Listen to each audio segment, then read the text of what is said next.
Last week on Sunday, I put up a poll on my Instagram asking you guys to ask me some questions on what you'd like to know about me. So let's jump right into it.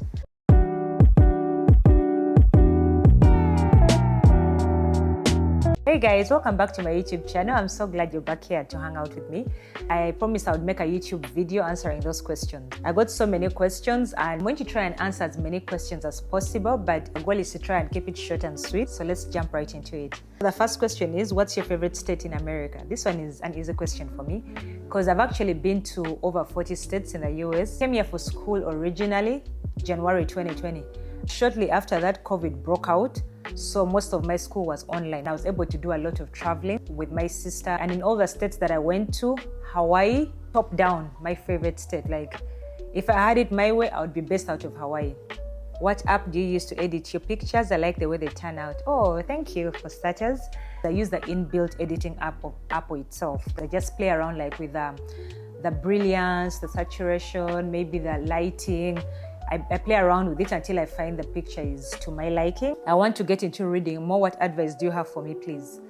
So for building a culture of reading, I would recommend, first of all, that you pick a book that you're genuinely interested in, because one of the things that will make you not want to read is if you're not that interested in a book, right? Secondly, you just try and get yourself to read, let's say 5 pages a day. I know it sounds like it's little, but the whole point is for you to try and build a culture of reading every single day. So if you can read about 5 pages every single day for about 21 days, then you'll be set, because they say it takes 21 days to build a habit. How many siblings do you have? I have 5 siblings, so we are 6, 5 girls and 1 boy. Between Diani and Zanzibar, what did you prefer? And I feel like both of them are really fun, but in a different way. But then also I feel like there are more things to do in Zanzibar. And it depends on what kind of vacation you're going for. If you're going, let's say like, if you want more of like a solo, quiet time, Diani is much smaller and it's much more intimate and the beaches are still as beautiful. But then Zanzibar is more like touristy things, so many things to do, because when I was there, I was able to do so much stuff like swimming with the turtles, quad biking, jet skiing, and so many other things. So being the tourist that I am, I think I had a better time in Zanzibar. So I'm going to go with Zanzibar for that question. So what do you think of a monochromatic closet?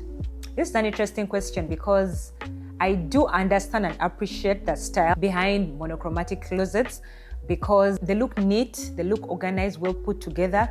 I love what they have going on. However, for me, Milz, like me as me, I love color too much. I love bold colors because, why blend in when you're born to stand out? That's one of like my mantras that I go by. So I love bright colors. I love like purple, yellow, red. And so when it comes to monochromatic closet, even if it's nice and fun for some people, personally, it's not for me. And also I feel like it's not that practical, because if your whole aesthetic is geared around a monochromatic closet, there are going to be some clothes you're going to see and love that are not going to fall within that color palette. And then what are you going to do, right? It's fun, but I don't think it's practical long term. What's your religion? I was born and raised Anglican, although I do lean towards Pentecostal. So some of the churches I've been going to in the US are more like Pentecostal inspired churches. And even in Kampala, before I came to the US, I used to go to Watoto, which is more of like a Pentecostal church. Why did you stop writing? I used to follow your blog. Oh, thank you. I wouldn't really say I stopped writing as such. I feel like when you're creative, in different seasons, you're going to kind of have different forms of expression and different things that different small passion projects or such.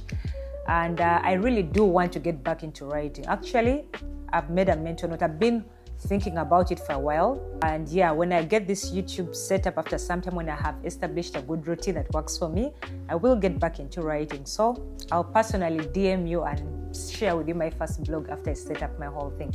I do want my blog though to be a travel blog. So just a heads up in the direction it will be going in.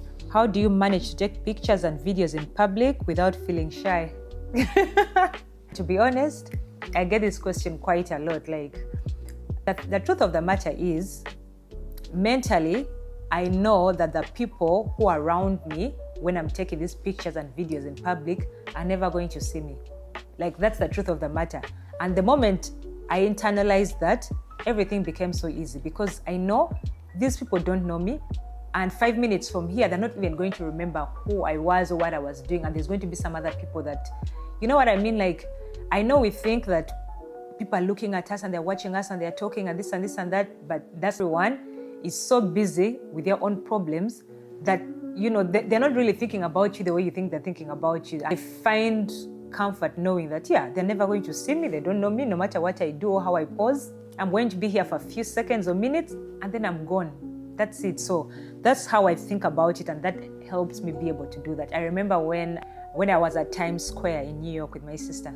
It wasn't easy because the thing, Times Square is like a tourist spot and there are so many people trying to get like pictures, and there's so many photographers approaching you and asking, you know, if they can take your pictures and stuff like that. So if you're a person who is not confident, you can never take a picture, because no matter what time of the day you go, you're going to find people there. And that's not just even for Times Square. It's like everywhere else, every tourist location you can think about, people are always going to be there waiting to take pictures. So if you're shy, you'll never get a picture. So you just have to be bold and be like, these guys don't know me. 5 minutes from now, I'm going to be gone. I'm never going to see them. That's how you have to think about it. And just, you have to have a persona that you can just download onto yourself and be bold and do it. I want to get into content creation, but I'm shy. How do you manage to do it so easily? So easily? So easily? Please. I don't think that I do it so easily, to be honest. I actually feel like I also have my struggles with the content creation journey, because if I didn't, I would have started taking my channel seriously like way before. So, but one thing I can say for sure, it's back to the previous concept of, sometimes we think that people are focusing on us so much and they're thinking about us and they're talking about us and all this and all that. But the truth of the matter is, people have their own problems that are a bigger deal to them than whatever little thing you have going on. At least that's what I tell myself. Like, people have bigger problems. There's some people, let's say, they're trying to have kids. Someone maybe is trying to, like, you know, get married. Someone is late, like, on their rent. Someone is trying to get their dream car. Someone is wondering if they're going to have their job, like, in 2 months. Like, people are looking for jobs. Like, people have actual life problems. Someone maybe has a life-threatening issue. So even if it could be something interesting to talk about, you're not that big of a deal. Like, don't flatter yourself. That's how I think about it. Like, yeah, they might talk for a few minutes, but they have bigger fish to fry. And in a few minutes, they'll be done and talk about serious things, or like, you know, celebrities. Like, I feel like I'm not as big of a deal for people to over-focus on me that it can fail me to do what I want to. It'd be like, you know what? People are minding their business. I have to do me because everyone is doing them, and that's life. Why did you stop posting on your IG feed? Honestly, I stopped posting on my Instagram feed because I was overwhelmed. Like, that's the truth. I have so much content. I remember talking about this briefly in my Instagram stories sometime. I have so much content pending that I can post every single day from today until a year from now and still have content. Like, I have so much content backed up. And so I got overwhelmed. It got too much for me. Besides, I don't know how people do it, balancing. Like, they're posting their feed on Instagram, they're posting on their TikTok, they're posting on YouTube, they're posting like on their blogs. Then they work, they're full-time employees. Some of them are even parents. Some of them are full-time spouses. Like, I'm just a girl. When I get overwhelmed, I put a pause on something. I try to do what I can do in that season. But I'm going to get back to posting on Instagram because, as I mentioned, I'm going to try and get an editor that I can work with and be able to be serious about my content. I need to be serious. And how tall are you, if you don't mind? Yeah, I don't mind. I'm 5'9". Yeah, I'm a tall girl. And on top of being a tall girl, I love heels. So I'm sure I'm taller than the average girl. So what size do you wear? Ooh, are you trying to buy me something? For shoes, I wear a size 9, US size 9. And then for clothes, bottoms, I wear a size 4, US size 4, and up, I wear a size 2 or extra small. So small for the bottom, extra small for the top, and then my shoes, I put on size 9. Yeah, for heels. And for sneakers, usually I put on 8.5. Recommend some great shows I can watch. Oh, I love movies, I love shows. Like, one of the things that I'm not apologetic spending on as an adult is a membership at the theaters, because I get to watch 3 movies every week for free with the membership that I have. Anyway, so for some of the shows I would recommend, I've been loving Apple TV so much lately. So I would recommend, let's say, Lessons in Chemistry, Silo. I would recommend Swagger. I would also recommend Severance. There's a show on Hulu I've really been liking lately. It's called, I think, 1,000 Blows, something like that. I love it. What else? I have a couple of shows that I've really liked, and I actually have them in my notes. I'll go back, look at them, just copy and then send in your DMs. Cooking or cleaning, which one do you prefer? Honestly, I prefer cooking. Like, cooking comes so easily to me. I don't even have to think about it so much because it's such an area of comfort for me. Like, I feel like it's therapeutic, right? Because it's a mindful activity. Not to try and say, hey, I'm a pick-me, wife material. No. I love to cook for myself, like at my own time, in my own pace, not for the masses, please. What is your dream destination currently? Currently, I think Bali. Yeah, I think I'd love to go to Bali. Another place I would really love to go is Thailand. Yep, those two. Did you close down your store in Kampala? You had lovely pieces. I miss them. Oh, thank you so much. Yeah, and the short answer is yes, I did close down the store. The reason is it was so difficult for me to manage it remotely because the time difference between the US and Uganda, absolutely crazy. I think it's like 8 or 9 hours ahead or something. So it was so hard for me coordinating like with clients and my store attendant and like the different currencies, because I would buy stock like in dollars, people are buying like in shillings.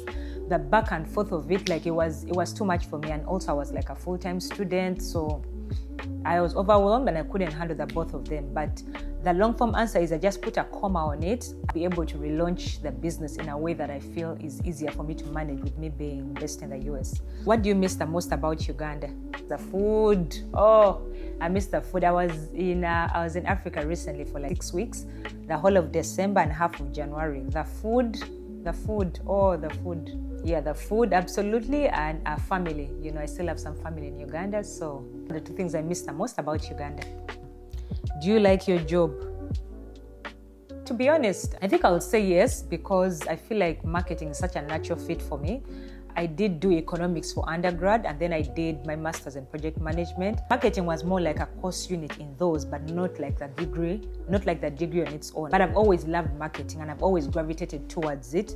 I actually did a 6-month internship sometime back in Uganda when I was still in Uganda in an advertising firm. So I love marketing, and I feel like it's something that is a bit self-taught and I'm passionate about it. And so it's the first time that I'm actually working in marketing. So I enjoy that. And that's why I'm working on my own marketing agency so that eventually I can be able to transition. But the whole idea of a job is another question altogether, because I'm not that, I don't like the structure. I don't like to structure my life around the job, right? Around any particular job, no matter how much it's anyone's dream job, because I feel like the true definition of happiness is freedom of time, you know, to be able to do whatever you want to do with your time, whenever you want to do it. That for me is the ultimate hack. So how many states have you been to in the US? I think I answered this previously. I've been to 40 states. What is the color of your car? That's an interesting question. I drive a red car. As I said, I love color. I love, bold colors, because why blend in when you're born to stand out? Why do you work out yet you have a perfect body? Members, please, let's go slowly. Perfect body? I don't know about that. But the reason as to why I work out is because, one, it's good for my mind, what it does for my mind. And then secondly, it's good for my long-term health, because it's important to exercise. Even if the biggest motivation to exercise is a physical, it has way more to do with your health and your mental. And even for me, myself, I don't feel like I have my perfect body. I feel like I need to tone my body. And so that's one of the reasons I also work out. And I know you guys might not see it, or you may think like, oh, she's slim, why is she working out? I wasn't always this size. I'll put a picture. When I came to the US, I was a size 0, USS 0. Right now, up, I'm a size 2, down, I'm a size 4. That should show you that, I know it's been a couple of years, it's been about 5 years since I came to the US, but that should show you that if in 5 years I can increase like that, imagine in another 5 years. I don't want to have to wait until I'm obese, then I start to panic. And no, it's easier to maintain weight than to lose weight. So I'm trying to maintain my weight a bit here and there. What are some of your favorite books and why? Ooh, this question, off the top of my head, I'll just give 2 books. One of the books is 101 Essays That Will Change the Way You Think by Brianna Weiss. And then the second book I'll talk about would be Breaking the Habit of Being Yourself by Dr. Joy. Those 2 books, what they did for me, I cannot put into words. Do you go out to the club? No, not anymore. I used to. I used to, especially in Uganda, but no, in the US I don't. I'm more of a daytime activities person. I'm more of like the brunch girl, touristy things here and there. What was the hardest part about relocating to a new country? Oh, just right off the top of my head, the hardest part would be the fear of the unknown, leaving the familiar, leaving my friends, my family, the things that I was used to, my favorite hangout spots, my favorite foods, like leaving that for something that I didn't know how it was going to look long term. That was scary, and that was like definitely the hardest part. Because even with moving, it took me about 8 months before I could see my sister. Even if my sister was already in the US, I came and I went to a different state from where she was, and it took me 8 months before I could see her. So that was difficult for me. What did you study in school, and what is your job description right now? That's the first part of the question. In high school, I did healthy history, economics, literature, and divinity. Then for my undergrad or my bachelor's, I did economics. And then for my master's, I did a master's in project management. And what is your job description right now? So right now, I'm a marketing manager. Second part of the question is, are you in a relationship? Ooh, members, please, come slowly. What's your job? I love your style. Oh, thank you so much. That's so sweet. My job, I'm a marketing manager currently, although I'm working on my own marketing agency. So let's wait and see how this year goes and next year. But yeah, that's what I do right now. What's it like being God's favorite child? Oh, stop. Anyway, the Lord has been good to me. I can't complain much. We give glory to God. Can you use your YouTube channel for Matthew 23:19? I did look up the scripture, and it talks about making disciples of all nations and preaching, something like that. I do love Christ. Christ is like one of my pillars. And so it comes easily to me to talk about Christ. As long as I read something or I come across something that I feel like, oh my God, this thing could be of help to other Christians out there, I'll definitely be able to share where I can. Oh my God, there are so many more questions. Did you like yesterday's grad celebrations? Yesterday, I had put on my notes app that I had a grad celebration, but this grad celebration, actually, let me put a tweet that I sent out sometime back here. If you invite me for your function, it's your responsibility to outdress me, because me, please. I went for that grad party. I asked if there was a dress code. They said, no dress code. You can just put on anything and come out there. I was like, sure. So I put on and I was smart. But then again, when am I not smart? I was able to have a good time. That is enough of the questions I can answer for now, guys. But thank you so much for asking all the questions and for making an effort to try and get to know me. I like that I was able to get good feedback from that poll. Don't forget to subscribe, comment. Thanks for hanging out with me.